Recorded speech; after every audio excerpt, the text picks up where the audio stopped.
Hey everybody, it is KR0, and this is a special one. Okay, um, so I kind of forgot that today was the day that the Power of the Doctor released, um, dropped, in America at least, and I found a way to watch it.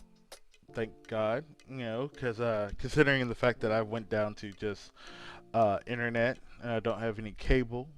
Um, Getting BBC America is kind of hard. I would either have to like subscribe to YouTube TV or figure out some way to get it, or I have to wait a couple of months for HBO Max to finally have it on there, or buy it on Vudu later on. But I watched it the day of.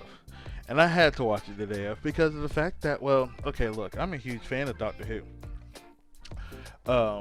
I enjoyed the first two seasons of the 13th Doctor. The 13th Doctor's time of the show. And due to the fact that I went down to like internet, I had to, I missed out on the Flux storyline. I missed out on a few other storylines too, like everything that happened after I think it was a Christmas special, last year's Christmas special, if I remember correctly, or New Year's Eve special. I don't know how I watched it, but I was able to watch it. Uh, Either way, I've been kind of lax on it, so I had to watch. I was looking forward to this Power of the Doctor episode, the Centennial special, if I remember correctly, or maybe that's next year. I can't remember these things. Anywho, but Jodie Whittaker has been one favorite Doctor of mine. Okay, I think right now I'm gonna post a picture of the two posters I have on my wall in my living room because, well, my mom got me those, and I'm so proud of them. So proud of them. Don't get me wrong. I got into Doctor Who thanks to the Ninth Doctor. Really got hooked into it with the 10th Doctor. And of course, I love the 11th Doctor, and I love the 12th Doctor. I mean, I loved all the Doctors. I've even went back and watched all the previous Doctors. The only few I haven't watched are most of the first and second Doctor's runs. Uh, Most of the third Doctor. I've seen him with Sarah Jane more so than Joe Martin. But the Power of the Doctor. This episode, this episode was just it was great. It was great. We got so many cameos in this. Like, okay, if you're a Doctor Who fan and you've been paying close attention to the ads, the advertisements for this particular special, as far as we all knew, the only people we were gonna get was Ace and Tegan, and of course Kate Stewart. But Ace and Tegan, who we haven't seen in a minute. Like, Ace we hadn't seen since the initial end of Doctor Who. The long 90s hiatus of Doctor Who. We haven't seen Tegan since she left the TARDIS the second time. So, seeing Ace and Tegan all these years later, the actresses who played them, played both of them, coming back and reprising their roles, it was grand. Okay, I do, but we got even more cameos than that. And yeah, I'm gonna post this video like a week later so that anybody who hasn't, so hopefully by the time you're watching this, you have found a way to watch this good episode. I mean, it does. I mean, like, story wise, it's a good plot. I like the story. There are certain things that there are certain things that didn't make sense, but you know, at the end of the day, it's a Doctor Who story. I am all for it. Um, but we got so many cameos. Um, some of the cameos I wasn't expecting were uh, the uh, the fifth, sixth, seventh, and eighth Doctors. Yes, we got Paul McGann, Sylvester McCoy.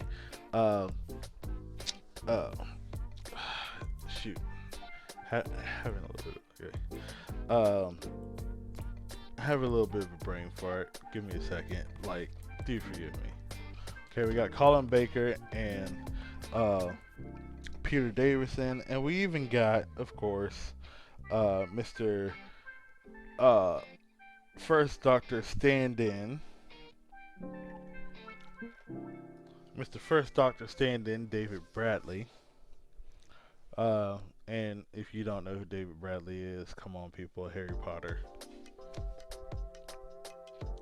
That's all I'm gonna give you. Harry Potter. Watch it a couple times.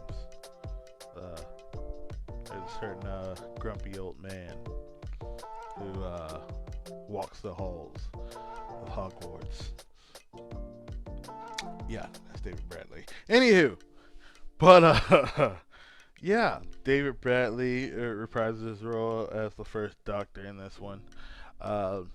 And I'm not gonna give you a full reason as to why they're there, but I do love how Sylvester McCoy and Peter Davison both got to play alongside their companions once again for just one more go around. But the biggest here's where the bigger cameos came in. Okay, we got Joe Martin back again as the unknown Doctor, the fugitive Doctor, basically. In a really nice way. I do like how she came in. But at the end of the episode, we got an even bigger set of cameos, people. Companion cameos. Okay, first and foremost, besides Tegan and Ace, obviously Yaz and Dan, we got Vendor came back. Kate Stewart came back. We already talked about this.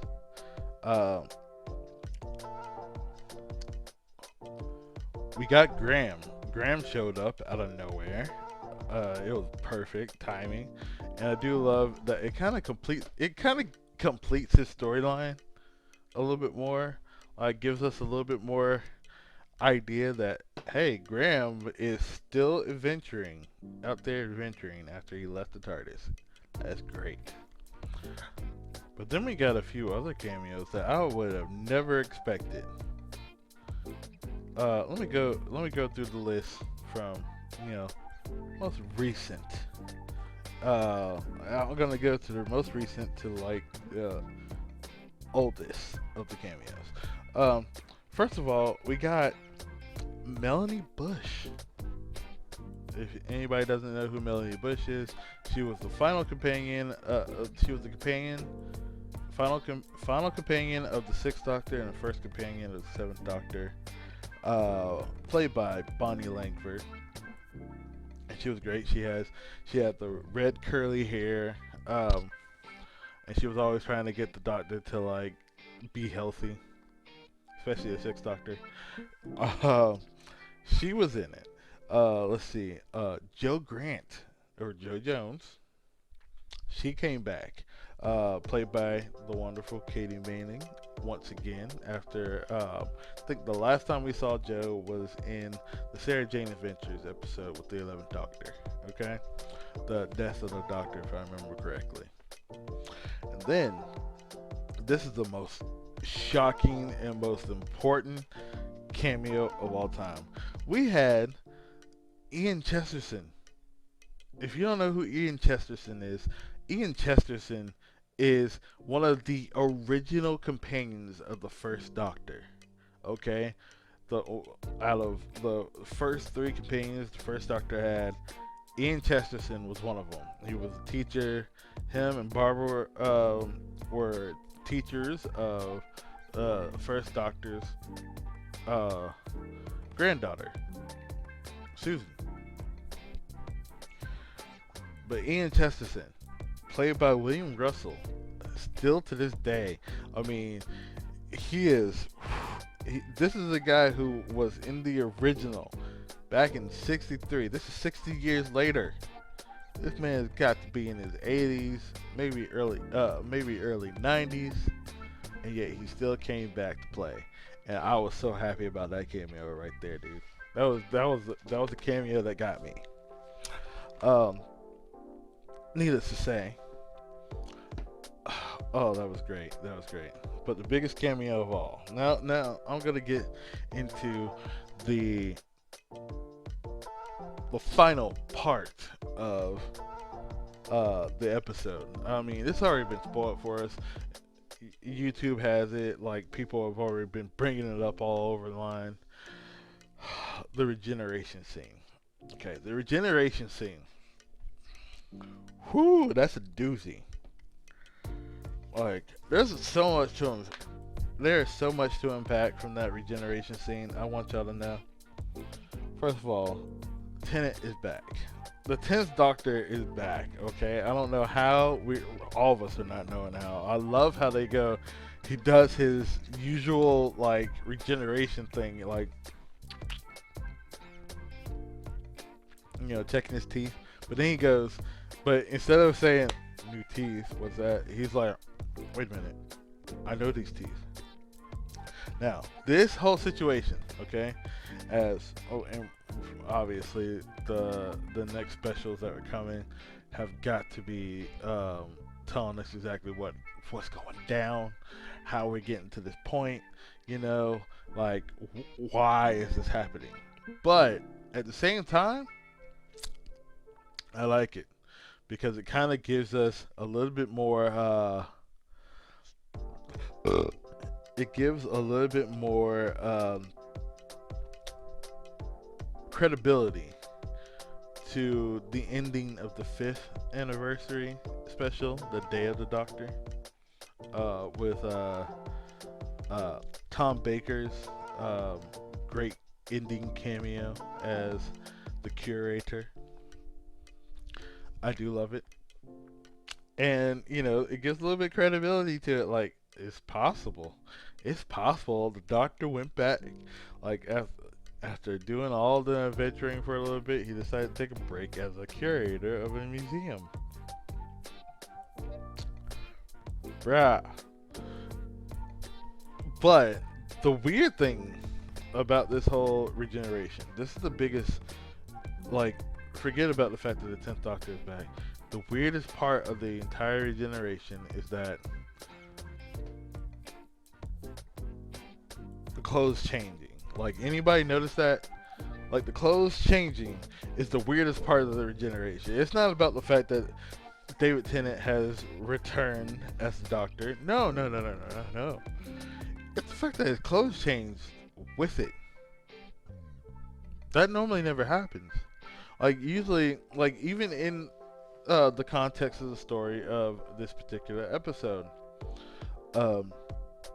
there was no clothes changing during a regeneration scene.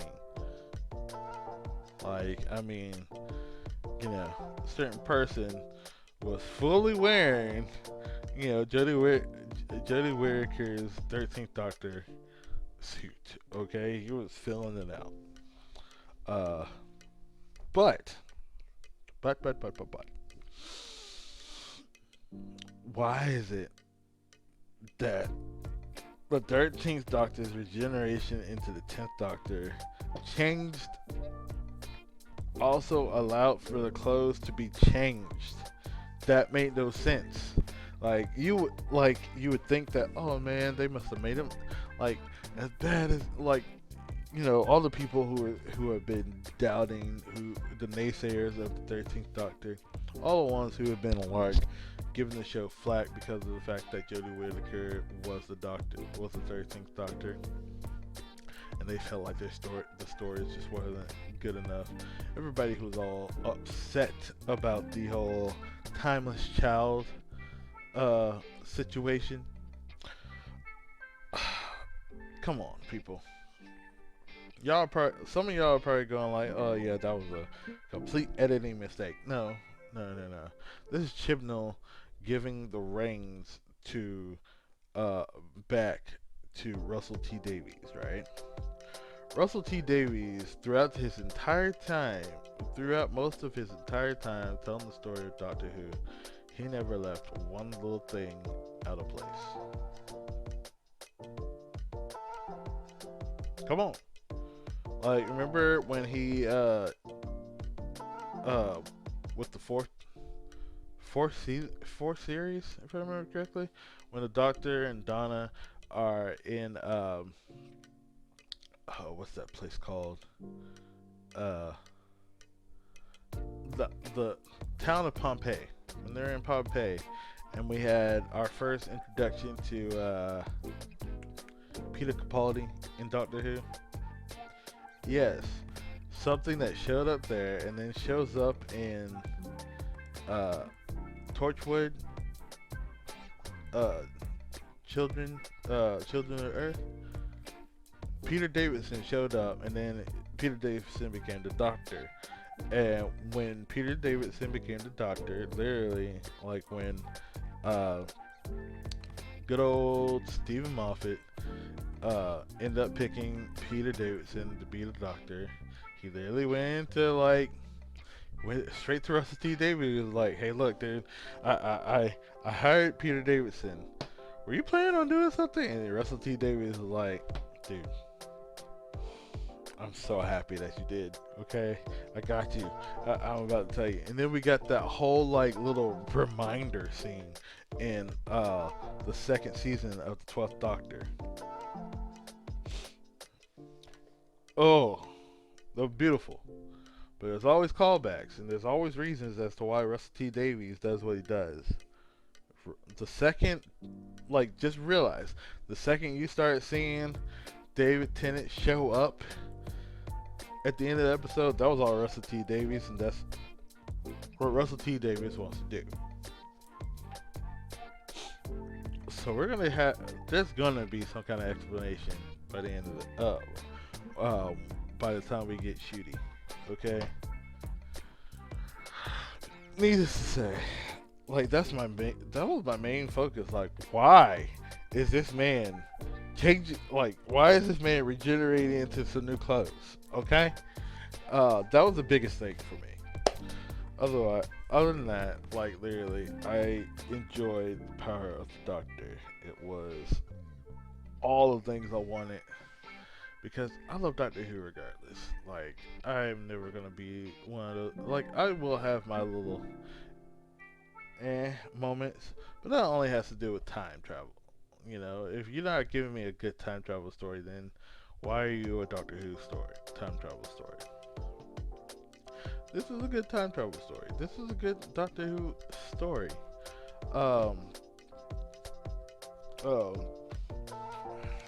Wonder how that whole metal lava thing is gonna work out, but you know, I digress. Anywho, but I just want to say, if by some random chance Jodie Whittaker actually ends up viewing this video, okay, and that goes for every other Doctor out there. This is obviously going to go out to every other Doctor later on, but Jodie Whittaker, just know that you actually did have a fan of your work as the 13th Doctor in me, okay? And I'm so thankful that you ended up getting that role, and I'm so thankful how much that you put in the energy that you put in to this role. Like, I never felt throughout the entire time you were in this role, I never felt like you shouldn't have owned it, because you earned it, you owned it, and you gave it the energy it needed. So here's to you,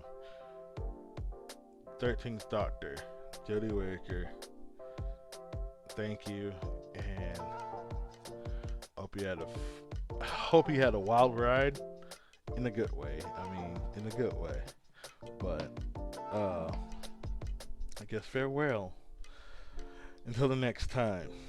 Hopefully you'll come back for a 70th or 80th or 90th reunion, okay? The first female doctor, and you did a great job.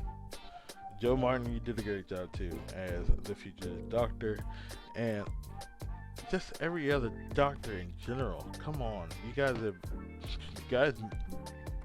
made the show what it is, okay? We love you, and as for David Tennant, I can't wait to see what you got. Okay, I can't wait to see what you and Russ Davies got in Shutigawa, the 14th Doctor, sir. Okay, you are sharing my skin color. Okay, you. Okay, I'm not gonna even make it about race. Look, needless to say, I've been waiting for this. I've been waiting for this. I've been waiting for you, and I can't wait to see what you got in store for us in Doctor Who. So, until the next time, people. Okay, like I said, this video is coming out on Saturday, so I'm recording this on Sunday. So, hopefully, you guys have watched the episode so far. Okay. By the time you're seeing this, hopefully you guys have watched the episode. If you're a Doctor Who fan, definitely check it out. Alright? Much love to everybody, and you guys have a great night, and great rest of the year, and a great life. And I'll see you guys later. Peace out.